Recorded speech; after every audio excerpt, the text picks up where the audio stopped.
Vamos ler até o 6.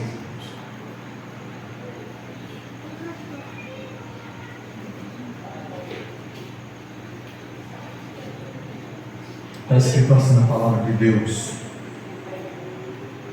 e havendo aberto o sétimo selo, fez-se silêncio no céu por quase meia hora. E viu os 7 anjos que estavam diante de Deus, e foram-lhes dadas 7 trombetas.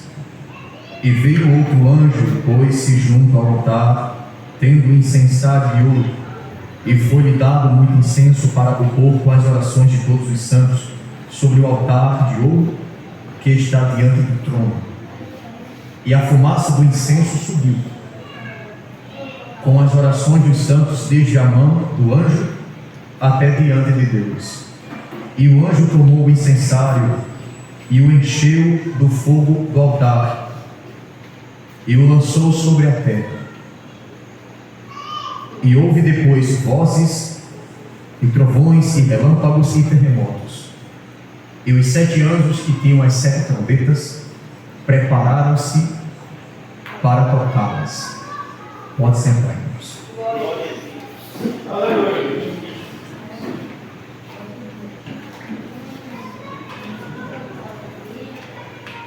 Glória a Deus. Solta.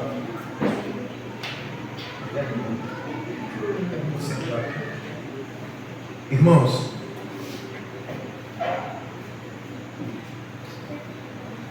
eu quero ir um pouco mais devagar hoje, porque eu quero meditar junto com vocês nesses textos de uma forma expositiva e poupar também cordas vocais, porque sábado está aí e eu não estou a fim de dirigir culto comigo. Ainda bem que José Antônio toca a bateria, e se ele fosse usar muita voz, ia ter que dobrar as orações da noite ali, que o varão está recuperando a voz. Foi Ana agora, ele, glória a Deus.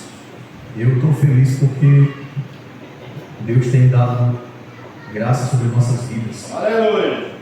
Mas, enfim, eu puxei um resumo e li os textos do capítulo 8 até o capítulo 11, e eu quero, de forma rápida, objetiva e expositiva, trazer para os irmãos, de forma introdutória, e algumas aplicações desses textos que nós lemos, que vai do capítulo 8 ao 11. Não se espante, porque não está um esboço cansativo, e nós não iremos ler esses capítulos todos, mas passaremos para entender esses acontecimentos segundo os relatos bíblicos em Apocalipse.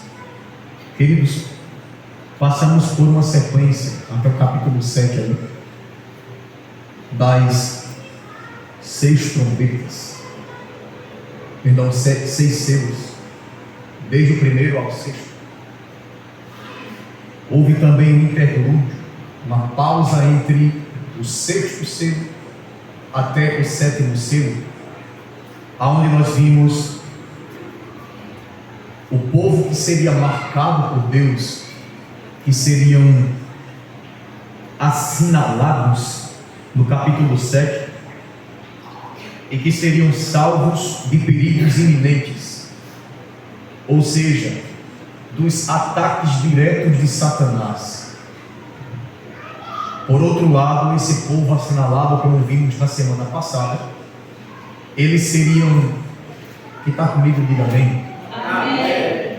Eles seriam atingidos indiretamente por essas investidas de Satanás durante a grande tribulação. Repito, mas os ataques diretos de Satanás não iriam ser jogados ou atingir esses assinalados de Deus, que de uma forma simbólica retrata aqui os 144 mil, que são os 12.000 das tribos de Israel, de cada tribo 12.000, fechando os 144 mil. Segundo os TJs, quem são eles? Os testemunhas de Jeová. O povo salvo, segundo a pregação deles, é esse número aqui, 144 mil. E acredite, eles pensam que isso é literal, que realmente só irá ser salvo 144 mil. Eu fico pensando, às vezes em casa, o que será do testemunho de Jeová de número 144.001, se só sobe 144 mil, e os que se converterem depois desse número, vai ficar na terra comendo banana? Eu não sei. Aleluia! Só para descontrair. Eu estou muito cansado. 144 mil é um número simbólico que pode significar o que, irmãos, que vimos semana passada?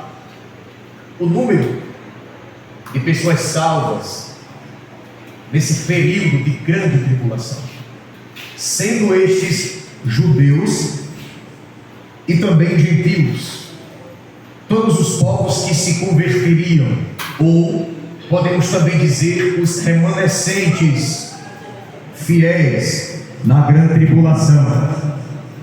Amém? Amém. Vejamos então, queridos, que aqui, após a visão dos mártires na glória, João, ele volta a ver a abertura dos selos, que faltava nesse momento, a essa altura do campeonato, a abertura do sétimo selo. O capítulo 8 abre-nos a abertura do sétimo selo, que aponta para 7 anjos, e cada um desses anjos tem 7 trombetas, cada qual irá tocá-las, e depois do toque, o soar dessas trombetas, um acontecimento. E nós sabemos que esses juízos parciais de Deus não são ainda comparados aos piores que virão depois das 7 trombetas, que é o que conhecemos como as 7 taças da ira ou da cólera de Deus sobre os ímpios homens da terra, que até certo ponto recusaram confessá-lo como seu Salvador, único Deus, Messias e Rei. O capítulo 8, versículo 1, abre-nos isto: havendo rompido o cordeiro, que também é chamado de leão da tribo de Judá. Ele pega esse livro e rompe agora o sétimo selo. E esse sétimo selo sendo aberto, a Bíblia diz, o versículo 1 do capítulo 8, quem consegue acompanhar com a Bíblia aberta, quem não conseguir, mas ao menos ouvindo, perceba que no capítulo 8, versículo 1, ele diz: e, vírgula, havendo aberto o sétimo selo, fez-se silêncio no céu, quase que por meia hora. A abertura do sétimo selo provoca um silêncio no céu. A pergunta que muitos fazem é: por quê? Por que a abertura do sétimo selo provocou 30 minutos ou quase 30 minutos de silêncio no céu?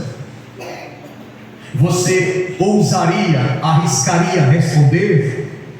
Ou você precisa meditar um pouco para tentar entender, ou até mesmo interpretar esse silêncio que se fez por quase meia hora após a abertura do sétimo selo?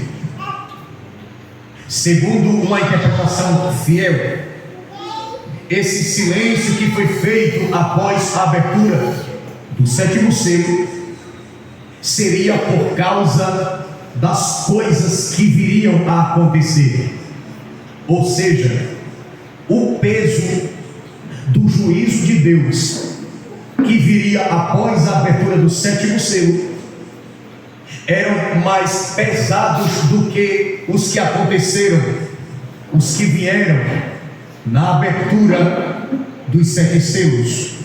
ou dos 6 selos.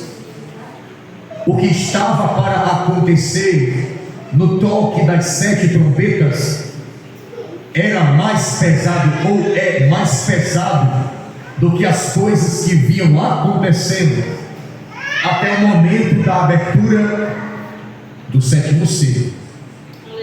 Esse silêncio que é feito é como se fosse um tempo de meditação, e nós poderíamos usar esse tempo, poderíamos usar esses 30 minutos de silêncio aqui, que é feito após o toque, após a abertura do 7º selo, para meditar também junto com esse silêncio que é feito no céu, segundo a Escritura, para entender o que de fato viria e o que isso significa para nós na abertura ou no toque das 7 trombetas. Silêncio nos céus, nenhum ruído, ninguém fala. João observa e ele espera ali, talvez de pé, por quase meia hora, o que viria a acontecer depois da abertura do 7º selo. Aleluia. Aleluia. No capítulo 8, versículo 2, está escrito: após o silêncio. O silêncio denota horror. O silêncio não denota aqui alegria. O silêncio se entende como algo horrendo e terrível que vai acontecer. Após essa meditação e esse silêncio de 30 minutos quase no céu, João viu 7 anjos que estavam diante de Deus, e foram-lhes dadas 7 trombetas. E veio outro anjo e pôs-se junto ao altar, tendo um incensário de ouro, e foi-lhe dado muito incenso, para o pôr com as orações de todos os santos sobre o altar de ouro que está diante do trono. E a fumaça do incenso subiu com as orações dos santos desde a mão do anjo até diante de Deus. E o anjo tomou o incensário e o encheu do fogo do altar e o lançou sobre a terra. E quando ele lança sobre a terra, houve depois vozes e trovões e relâmpagos e terremotos. E os 7 anjos que estavam preparados para tocar 7 trombetas estavam quase para soá-las. Pausa e observe que após essa fumaça, que são as orações, subirem de diante de Deus, esse incenso, ao ser lançado junto com o fogo do altar na terra, provoca sensações, consequências na natureza, trovões, relâmpagos e terremotos. A pergunta que se faz é esta daqui: diante de Deus, as orações da igreja ou das igrejas têm ou não poder? Aleluia. As orações da igreja têm ou não poder?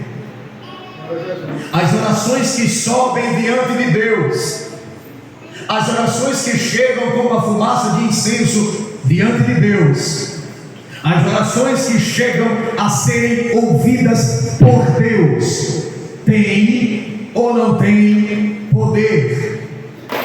A Bíblia diz que a oração de um justo, quem completa?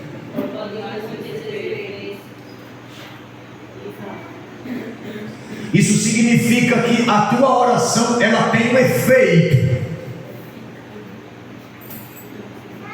E esse efeito, ele é causado pela resposta de Deus, de acordo com suas petições. clamores e até mesmo choros nas orações. Eu quero aplicar isso aqui.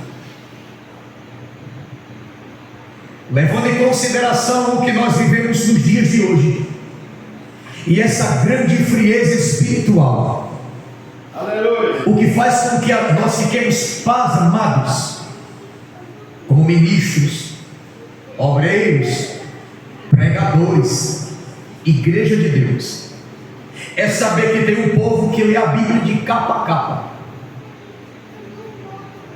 É saber de um povo que conhece a Bíblia de Gênesis a Apocalipse, de trás para frente e de frente para trás. Glória a Se Deus. pedir para abrir nos pequenos profetas, que é difícil de achar, abre rápido, porque tem prática em folhear as Escrituras. Pessoas que até vez ou outra participam das escolas bíblicas e de grandes eventos nas igrejas. Mas mesmo assim, entendendo a necessidade e o quanto a oração do crente gera poder, eles não oram. Aleluia. A pergunta que eu faço, meus irmãos, é essa: que tipo de vida espiritual saudável tem um crente que não ora? Como obreiros terão poder para ministrarem na obra do Senhor sem oração? Não clamam por justiça, não intercedem pela igreja que sofre, não visitam ninguém nem oram de casa, cobram muito e fazem pouco, reclamam das igrejas vazias, mas não fazem nada para mudar o quadro. Mata e não vai resgatar quem matou. Igreja de Cristo, para onde nós iremos sem oração? Até quando os pastores terão que ficar nos microfones convocando o povo para orar e quase chorando e já tremendo, porque sabem que nos domingos de oração não vai faltar pessoas, não vai vir ninguém, e quando estiver perto do horário vai mandar mensagem, a pessoa já vai dizer: pastor, acho que eu não vou não.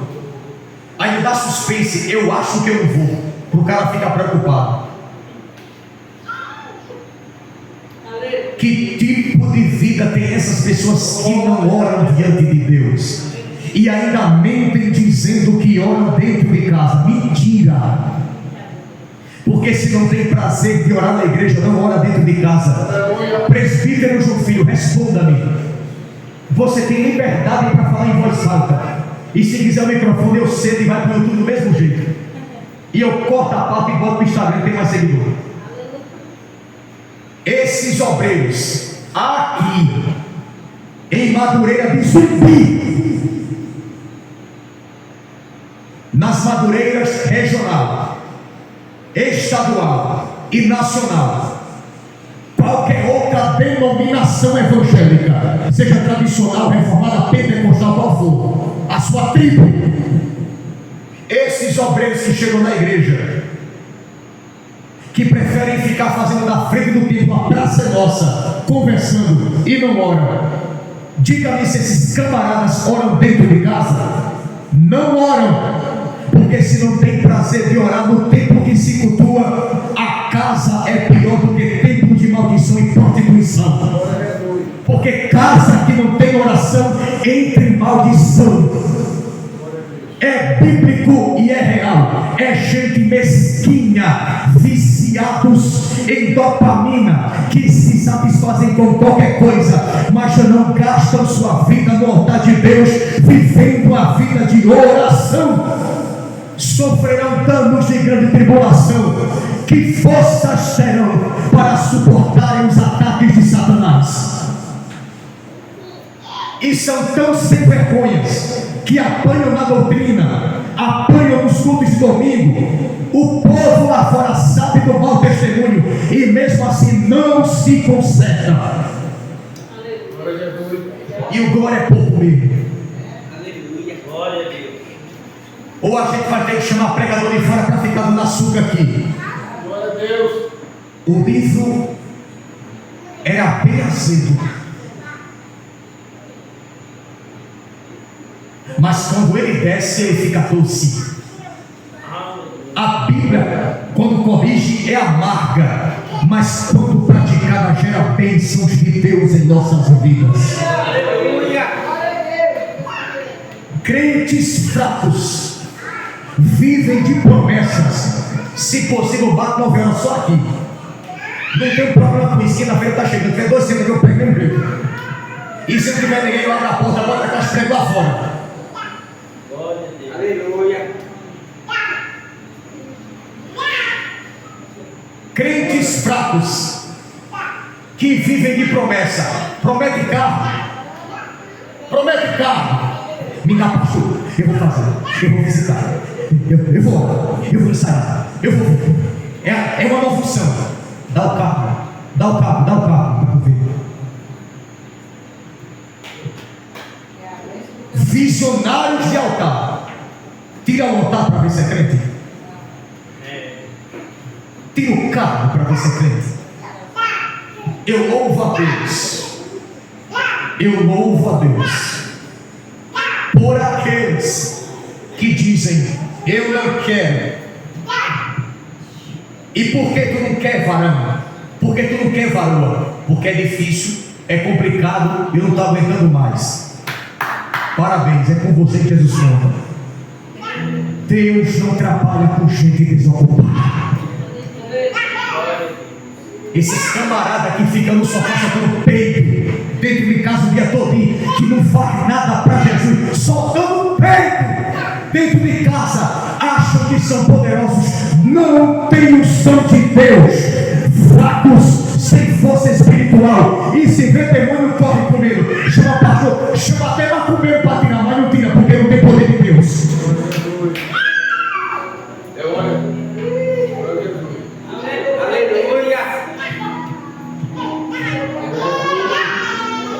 Quem se encanta com muita estética, pouca vida espiritual tem. Mas quem tem vida espiritual, a igreja pode ser pequena, mas ele sabe que estética não revela o tamanho do reino de Deus. Ai, Jesus, se esquenta ali por da tua graça, podendo falar.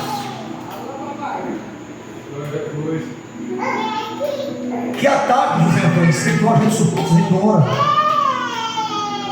Pastor, eu estou com sono. Eu também estou com sono. Marcos, me perdoe. O período de oração que eu tirei segunda-feira, ou foi segunda ou foi terça, eu dormi mais do que orei. Aí tem gente que fala assim: se é para dormir é melhor nem orar. Deixa eu dormir no colo do meu pai. Aleluia. É melhor do que dormir com preguiça sem querer orar. Aleluia. Aleluia. Glória a Deus. Vença de joelhos. Mas não queira ser vitorioso de pé sem orar diante de Deus. Crentes de promessas. É um impulso no começo, meu Deus. São apocalípticos, podem ver uma profecia. Fulano assinou um contrato. Eita, lá foi um chip da Bíblia. Deixa é tu que não sabe ler Bíblia. Espantalho na igreja.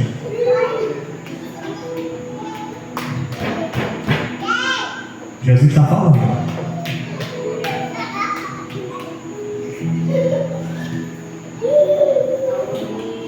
Eu queria pregar nessas coisas dos valores aqui no sábado. Mas não vou pregar não, porque eu vou dirigir tudo. Somente mais fone de microfone. Já chamaram já uma vez? Sou eu. Quer quem? Estou pregando besteira.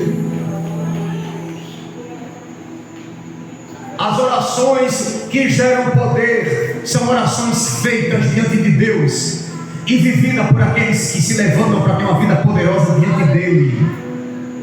E amém. Preparam-se para tocarem as trombetas, e ao se prepararem para tocar as trombetas, a primeira trombeta é tocada. E olha só o tamanho do tirinete. Ao som da primeira trombeta, chuva de fogo e sangue cai sobre a terra, queimando um terço das árvores e da grama. Apocalipse capítulo 8, versículo 7. Sabe o que eu acho incrível? É os crentes dizendo: ai, eu quero ser livrado desse dia. E tu não vigia no dia de hoje, como é que vai ser livrado daquele dia? Terra seca. Os caras querem livramento, irmão, mas não querem orar guardando a palavra hoje, e continua pensando que estamos escondidos nos nossos casulos de seda. Eu tenho um negocinho aqui para você, talvez não seja, mas abra seus olhos. Donald Trump acabou de assinar um contrato de paz com Israel. Dá para dar uma ajudada aqui, gente, para ficar com essas crianças. Se eles ficarem calados, eu nem tenho que correr. Mas se ficar zoando, até a mim também. Então, não. Donald Trump faz com que Israel cesse as batalhas com os inimigos. O Papa acabou de ganhar um cavalo branco árabe.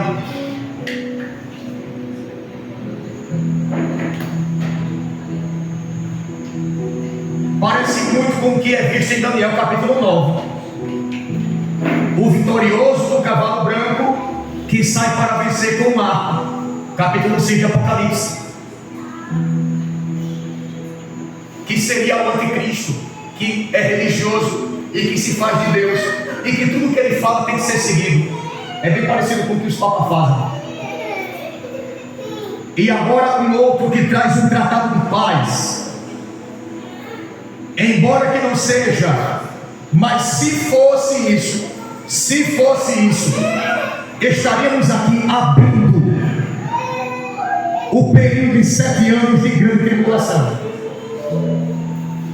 Preste atenção: se esses acontecimentos lá fora estivessem ligados às profecias apocalípticas, você está vendo que é um dia normal, né? É só uma quinta-feira, é mais um culto de doutrina e o pastor chato está pregando. E isso está acontecendo lá fora. Se isso estivesse ligado às profecias, preste atenção, se tivesse ligado, hoje estaria abrindo-se o primeiro dia dos 7 anos de grande tribulação. E agora, fala o quê? Porque se tu pensar que a gente passa pela tribulação, tu vai ter que dobrar a vigilância. E se tu pensar que vai ser livrado, a qualquer momento Jesus busca a igreja. E agora, fala o quê? Faz o quê? Aleluia. E se fosse, irmão, vai deixar para largar o vício quando? Vai deixar para deixar os palavrões quando? Vai deixar de ser preguiçoso na obra de Deus quando? Quando é que você vai parar de colocar a obra em segundo plano e começar a colocar com primazia? Quando? Glória a Jesus. Fazemos do reino de Deus uma coisa qualquer e queremos a vida daquele que é dono do reino, Jesus. Mas com que vigilância nós o receberemos?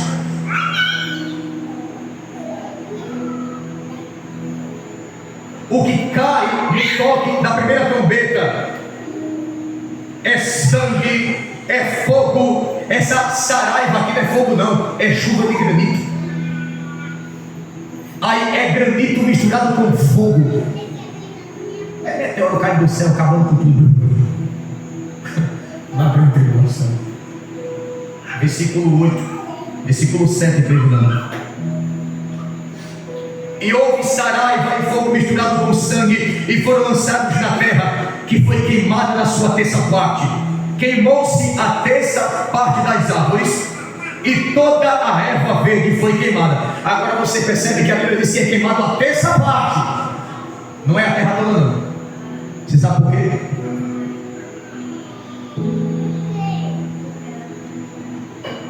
Sabe ou não sabe? Não responde. Deus poderia acabar com a terra nesse momento, ao toque da primeira trombeta, com esse fogo, com essa saraiva, com tudo. Mas não, é a terça parte só. É Deus dizendo: eu vou destruir essa daqui para ver se esses daqui se convertem. É Deus dizendo: ainda tem chance de se voltar para mim. Glória. Ai, meu Glória a Deus. ainda dá tempo daquela pessoa voltar. Glória a Deus. Mas não. Se nós temos um Deus que até exercendo ira, ainda dá chance de se arrepender. Se cremos nesse Deus, poderíamos até seguir esse exemplo. Mas não. Olha os líderes que nós temos. Por mim, eu já lavei as mãos por aquela pessoa. Por quê? Porque eu sou juiz de Deus e eu já entendi que aquela pessoa não pode mais voltar para Jesus. Está certo, porteiro do céu? Os bichos é poderoso, irmão. Porque os católicos acreditam que Pedro que está na porta é porteiro do céu. Pedro é porteiro do céu, né? Não, mas tem uns pastores por aí afora que o porteiro é eles. Nem está lá, mas já é porteiro já. Tu entra, tu sai, tu entra. Caiu quanto é vez? Caiu mais 7 vezes, pastor. Entra não, não dá mais não. Mas pega o microfone e fala sobre misericórdia, piedade, amor, hipócritas. Se Deus exercendo ira, ainda dá chance de arrependimento, porque nós achamos que as pessoas podem ou não se converter. Pastor, está muito sujo, pastor. Está vivo. Caiu umas 10 vezes.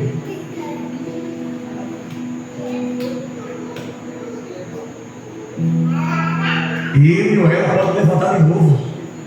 Levanta. Pastor, mas pode cair de novo. Nem que Jesus mate na próxima convenção. Mas ele leva para ele. Aleluia. Estou de glória. De glória não.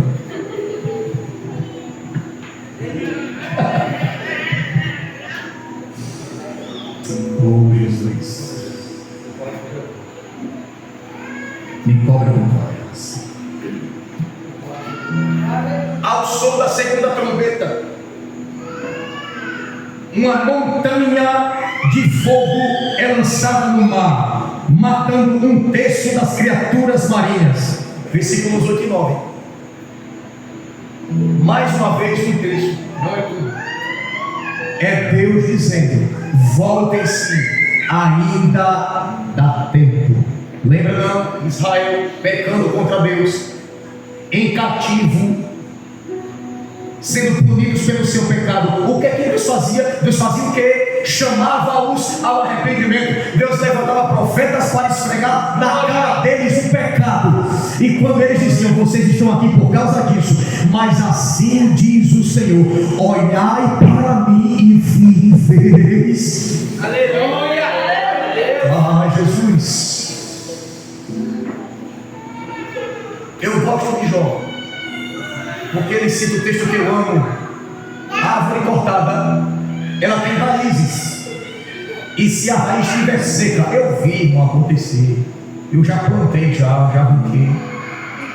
Eu terei um pedaço de pau com uma raiz, aquela raiz que vai uns 3 metros abaixo. Eu joguei assim para o outro lado, apoio a raiz e ficou-se na terra de novo, e o bicho nasceu de novo. Só o terreno úmido, ao cheio das águas, cresce de novo. E sabe o que a Bíblia diz? Os seus renovos não têm fim. Se renova hoje, amanhã e depois. Deus ainda gera vida, ainda que seu juízo esteja sendo exercido sobre a terra. Olhai para mim e vivereis. Ainda dá, irmão. Ainda dá.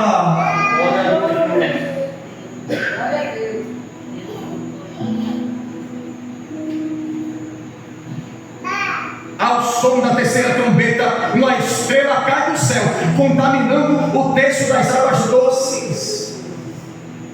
De novo, mais um texto, daqui a pouco a terra todinha. E não. Versículos 12 a 13. Vamos para aqui sim. Atingindo as águas doces, deixando-as contaminadas e matando mais uma terça parte. Ao som da quarta trombeta, um terço do sol, da lua e das estrelas são atingidos, causando escuridão. Versículos de número 12 a 13. Eu tinha dito no começo, mas é depois. E o quarto anjo tocou a trombeta e foi ferida a terça parte do sol, e a terça parte da lua e a terça parte das estrelas, para que a terça parte deles escurecesse, e a terça parte do dia não brilhasse, semelhantemente à noite, ou seja, uma escuridão intensa, tanto de dia quanto de noite, na grande tribulação.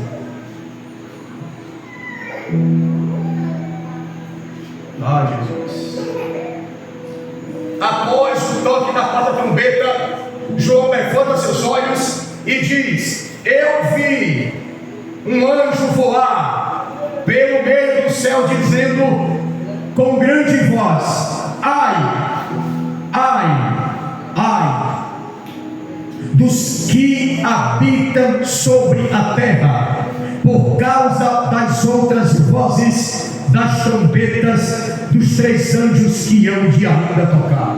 Ou seja, está difícil. Os anjos dizem: é mais 3 ai, vai piorar.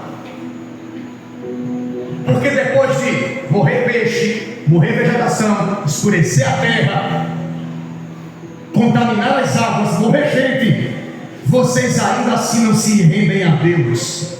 Pedem para que sejam escondidos da ira do Cordeiro. Pedem para não ser vistos por aquele que está sentado sobre o trono. Pedem para se livrar desse grande evento de ira de Deus. Vocês pedem. Com todos esses sinais, vocês não se convertem a mim. Então tome juízo e tome ira.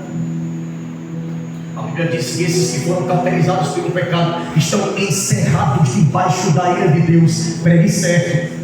Porque muitos pregadores vão às ruas, pegam o microfone e mandam logo uma dessa: Jesus te ama, sem precedentes algum. Me explica como é que Deus ama um pecador e você no inferno ao mesmo tempo.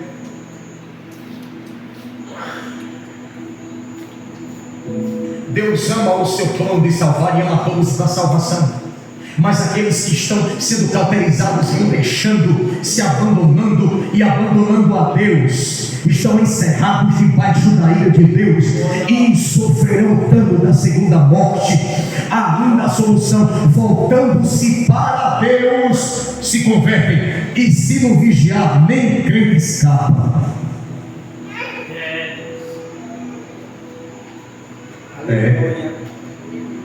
Pregadores que querem adiantar as ruas de ouro, os muros de cristal e as mansões celestiais. Como assim, Edson? Querem adiantar? Eu explico. Os caras só saem para pregar de um estado para outro com 30 mil. E ainda pegam o dinheiro dos fiéis, compram uma limusine e ainda gravam um vídeo para colocar no Instagram. Olha aqui que coisa linda. Eu, pregador fulano, e tudo conhecido que a gente escuta, indo para o hotel de limusine. Olha só o que Deus faz. Ele dizia: olha o que Deus faz. Deus não, Mamon faz isso. Eu acho incrível. Enquanto luxam com 30, 50 mil de cachê, ninguém quer fazer missões na África para dormir um pedaço de colchão. Será que 10% desse cachê vai para a África para comprar cesta básica? Ai, meu Deus. Volta logo, Jesus. Aleluia. Será que eu vou ser cancelado, Paulo? Será que eu vou ser cancelado? Cancela aí. Cancela. Ladrões e salteadores. ladrões e salteadores, ladrões e salteadores, mercenários da fé, negociadores da fé. São estes homens que se dizem pregadores do Evangelho.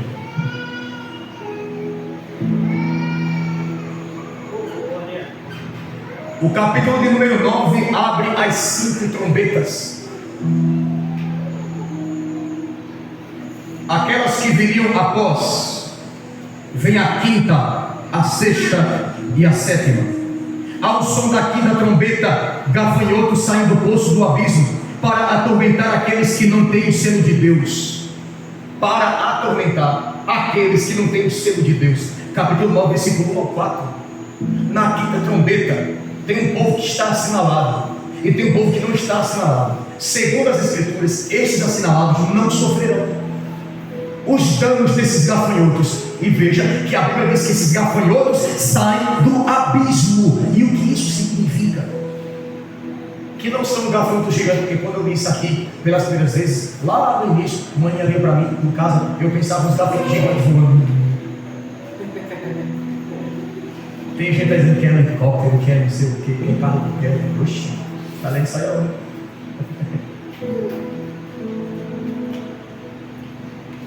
Eu sou cavaleiro da guerra. Oi? Segundo algumas interpretações bíblicas e fatos históricos, historiadores, teólogos, demônios com essa aparência que são feitos, determinados para destruir de fato. É só você acompanhar a leitura e você perceberá. Os gafanhotos são descritos como cavalos com cabeças de leão e dentes de leão. Apocalipse capítulo 9, versículo 7 a 10. Eles atormentam as pessoas por 5 meses, mas não podem matá-las, só atormentar. A Bíblia diz: desejarão morrer, mas não morrerão. É para sofrer. Agora você percebe uma coisa, perceba aí, eles querem morrer, preferem morrer logo do que sofrer. Será que o sofrimento não é grande?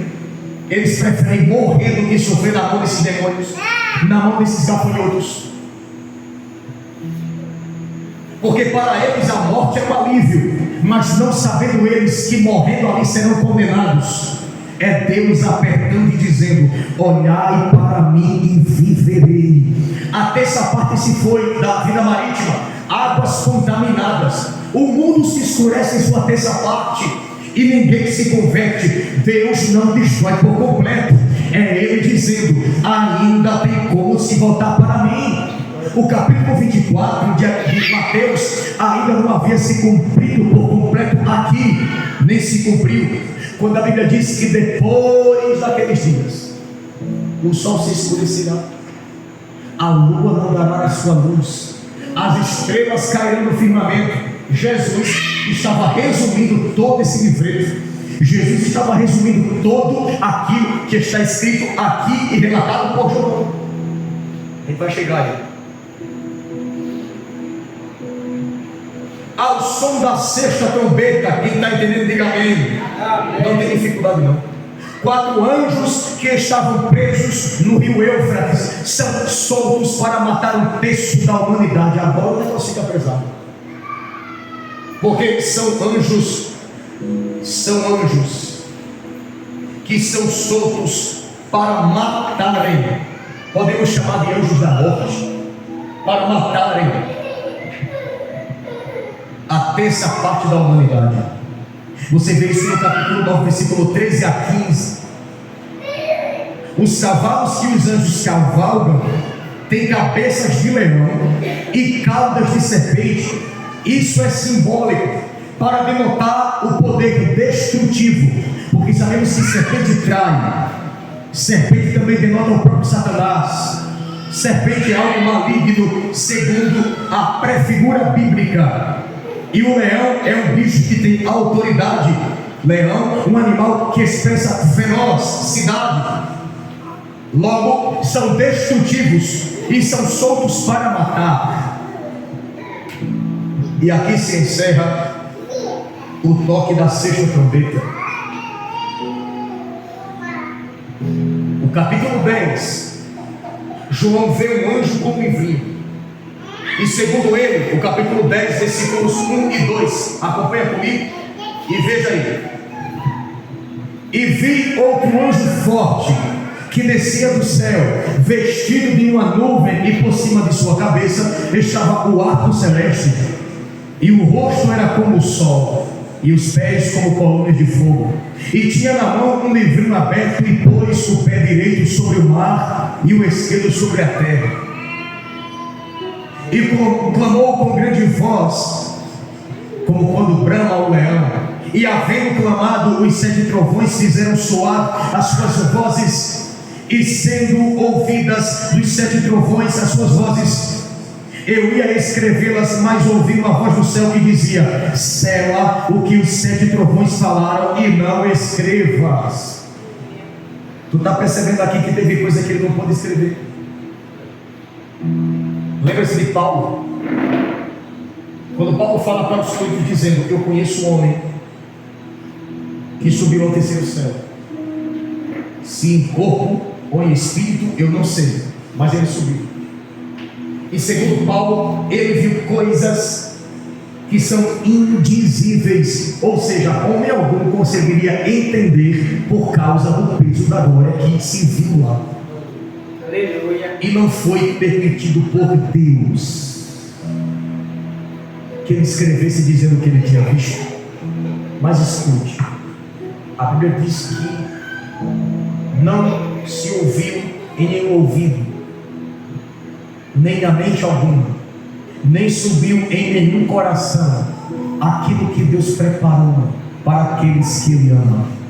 Mas Deus nulas a nós Ele revelou, para darmos a certeza que nós somos herdeiros dos céus, e que embora não entendamos hoje o que está guardado para nós lá, em sentido do que é essa glória, a nossa alegria está em saber que nós estaremos lá, e se vigiarmos aqui, logo logo o Senhor vai nas nuvens e buscará a sua igreja, e nós reinaremos para sempre com Ele, e com Ele nós estaremos na eternidade, de eternidade para eternidade, para todo sempre. Amém.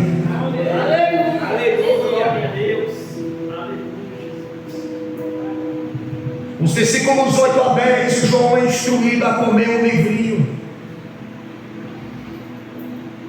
Só que antes que ele come esse livrinho, o anjo jura, ele diz que não haverá mais demora para o cumprimento das profecias. Ou seja, Deus tem pressa em fazer acontecer aquilo que está escrito. Deus tem pressa de fazer se cumprir aquilo que João está vendo. Deus tem pressa em mandar Jesus voltar. Só que depois disso, João é instruído a comer um livro que é doce como mel na boca, mas é amargo no estômago. A princípio parece doce, mas quando essa palavra confronta, meu irmão, ou se converte ou morre diante dela. E por que João tinha que comer esse livro? O versículo 11 explica. Leia aí, versículo 11.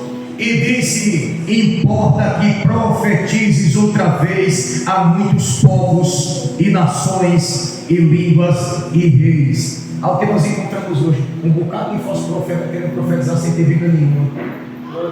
É só você observar aqui, ele comeu um livro, e esse livro dá para ele moral, autoridade para profetizar sobre nações, povos e línguas.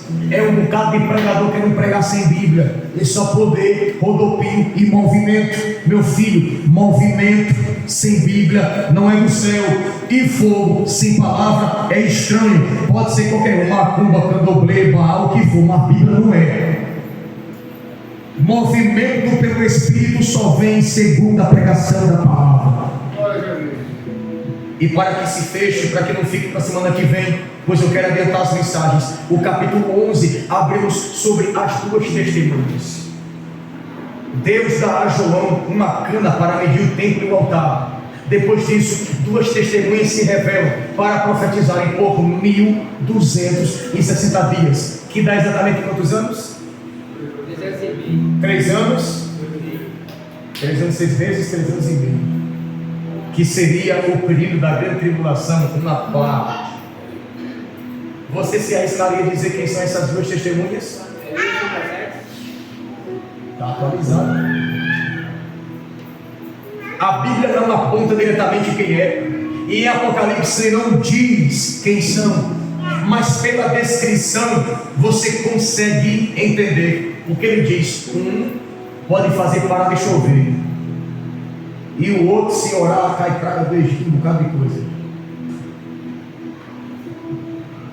É só você observar o versículo 3 a 6, do capítulo 11. Versículo 6. Estas testemunhas têm poder para fechar o céu, para que não chova nos dias da sua profecia, e tem poder para sobre as águas aqui, para convertê-las em sangue, e para ferir a terra com toda sorte de pragas, quantas vezes quiser. Glória a Deus. Ou seja, segundo o que escreve, seria: Elias não faz chover, se orar não chove não. E o segundo, Moisés: Faraó, libera, não, sapo. Faraó, libera, não, vai morrer o filho. Libera, não, gafanhoto. Libera, não, as águas vai ficar tudo podre.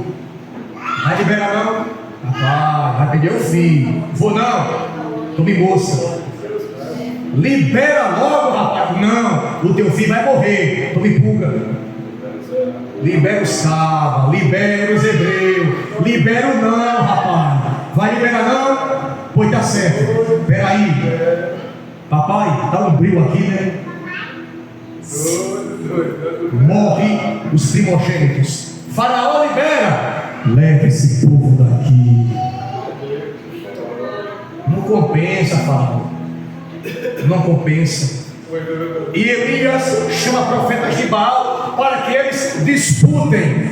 Hoje em dia é intolerância religiosa. É a mesma coisa que macurar e dizer assim: chama Umbanda, chama Candomblé, chama Xarubê, chama Xarubá, Zé Perica, Tranca-Rua, diabo que você quiser. O que fizer descer fogo do céu é Deus verdadeiro.